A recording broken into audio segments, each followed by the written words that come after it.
سیدہ طاہرہ راضیہ مرضیہ ام ابیہا صدیقہ۔ کسی شخص نے اپنی بیوی کو سیدہ کے دروازے پر بھیجا کہ جا کر سیدہ سے پوچھ کے آؤ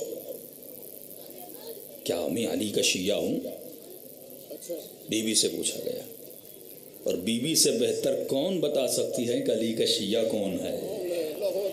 جنہوں نے ولائے علی کے لیے اپنی جان کو قربان کیا وہی بتا سکتی ہیں نا۔ بیوی نے ایک روایت کے جملوں میں فرمایا جس نے ہماری کہی ہوئی بات پہ عمل کیا اور جس نے ہماری روکی ہوئی بات سے رک گیا، ہمارے چاہنے والے سے محبت کی، ہمارے دشمن سے نفرت کی، بی بی فرماتی اس سے ہم بھی راضی، اس سے خدا بھی راضی، اور یہ شخص ڈائریکٹ جنت میں بھی جائے گا، ہمارا شیعہ بھی ہے۔ کہیے جا کر اپنے شوہر کو بتا دو، قولی لا، یہ جا کر کہہ دو۔ یہ وہاں پہ ساتھیکا بی بی نے فرمایا جس نے ہماری کہی ہوئی باتوں پہ عمل کیا، جس سے ہم نے روکا رک گیا، اور دشمنوں سے نفرت کی، محبوں سے محبت کی، ہاں وہ ہمارا شیعہ ہے اور یقیناً وہ جنت میں جائے گا۔ ایک مرتبہ یہ اپنے اعمال کو دیکھنے لگا، کیونکہ بی بی نے اس کی زوجہ کو کہا تھا اپنے شوہر کو جا کر کہو کہ وہ اپنے اعمال کو دیکھے، اپنی زندگی کو دیکھے، اپنے کردار کو دیکھے، کتنا اس نے ہمارا کہا مانا، کہاں پہ رکا، کہاں پہ گیا۔ ایک مرتبہ اس نے پورا اپنا الٹرا ساؤنڈ کیا کہ میں نے کیا کیا، میں نے کیا نہیں کیا۔ یہ اس کی بیوی کہتی ہے اچانک آہو بکا کر کے رونے لگا، سر کو پیٹنے لگا، ارے میں تو علی کا شیعہ ہی نہیں، میں نے اتنے گناہ کیے، میں نے اتنی خطائیں کی، جو بی بی کہہ رہی ہے اس پہ تو میں اترتا ہی نہیں، جو میزان زہرا بتا رہی ہے اس زاویے پہ میں تو مکمل اترتا ہی نہیں۔ ایک مرتبہ اس کی زوجہ دوڑتی ہوئی بی بی کے پاس آئی، آقا زادی میرا شوہر تو گریا و سوگ میں بیٹھ گیا جب اس نے اپنے اعمال کو دیکھا، کوئی ایسا عمل ہے جس میں اس نے آپ کا انکار کیا، کوئی ایسا عمل ہے جس نے کیا ہے، یعنی تمام تر اعمال ایسے نہیں ہیں جس میں آپ کی مانی ہو۔ بی بی اس کا کیا ہوگا، وہ تو رو رہا ہے میں علی کے شیعوں میں سے نہیں ہوں۔ بی بی فرماتی ہیں لیس کذالک، ایسا نہیں ہے، فرماتی شیعہ الگ ہے، محب الگ ہے، شیعہ نہیں محب تو ہے۔ کبھی بھی وضاحت کریے کیا مطلب؟ فرمایا وہ جو میں نے بتایا تھا وہ شیعہ کا مقام تھا، جو خود بھی جنت میں جاتا ہے کسی اور کو لے بھی جاتا ہے۔ یہ روایت مرزا قمی کی ہے۔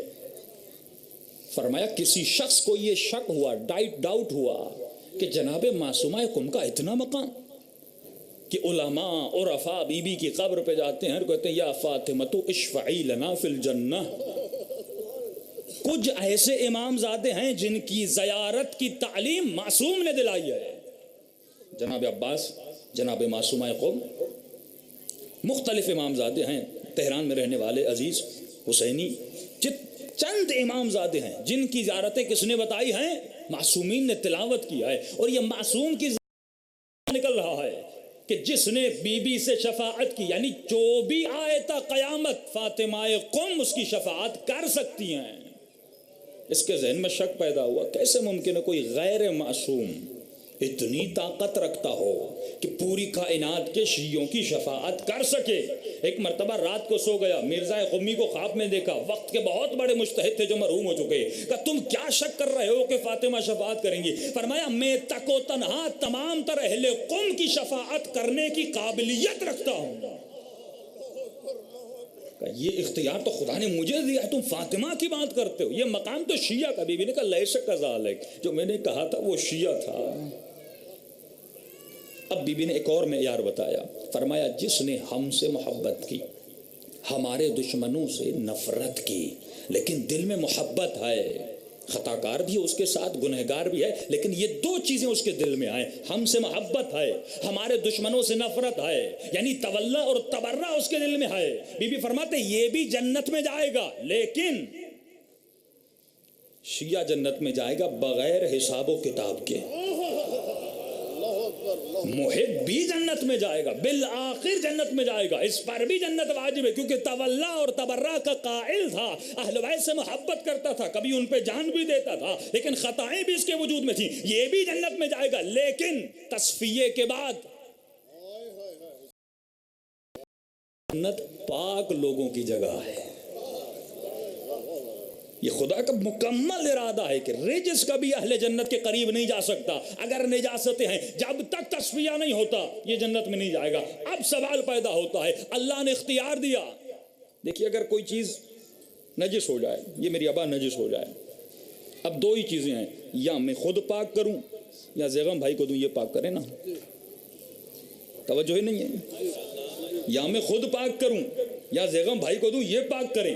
بی بی فرماتی اللہ نے اختیار دیا ہے ہمارے محب کو، یا وہ اپنی نجاستوں کو خود پاک کرے یا قیامت کے دن خدا پاک کرے گا۔ اگر تو پاک کرے گا وہ استغفار ہے، جب خدا پاک کرے گا وہ عذاب